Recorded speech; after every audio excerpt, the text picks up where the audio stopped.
سیرت حضرت ابوبکر صدیق رضی اللہ تعالیٰ عنہ، قسط نمبر 28۔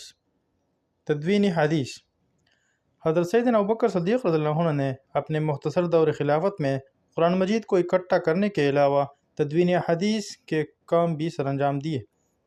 آپ رضی اللہ عنہ نے اپنی خلافت کے مختصر عرصہ میں حدیث کا ایک مجموعہ تیار کیا جس میں حضور نبی کریم صلی اللہ علیہ وآلہ وسلم کی مستند 500 احادیث موجود تھی۔ آپ رضی اللہ عنہ نے احادیث کا یہ مجموعہ اپنی بیٹی ام المومنین حضرت عائشہ صدیقہ رضی اللہ عنہا کے سپرد کیا تھا۔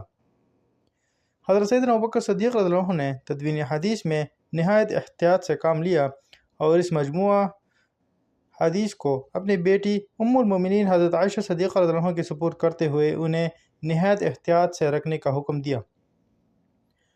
روایت میں آتا ہے کہ جب آپ رضی اللہ عنہ نے احادیث کا یہ نسخہ ام المومنین حضرت عائشہ صدیقہ رضی اللہ عنہ کو دیا تو اس رات ان کے ہاں قیام فرمایا اور تمام رات کروٹیں اس خوف سے بدلتے رہے کہ کہیں کسی حدیث کی تحریر کرنے میں کوئی کوتاہی نہ رہ گئی ہو۔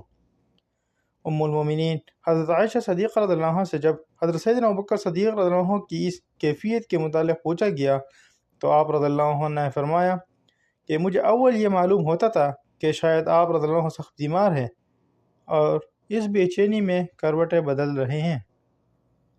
سلسلہ جاری رہے گا، باقی اگلے قسط میں انشاءاللہ۔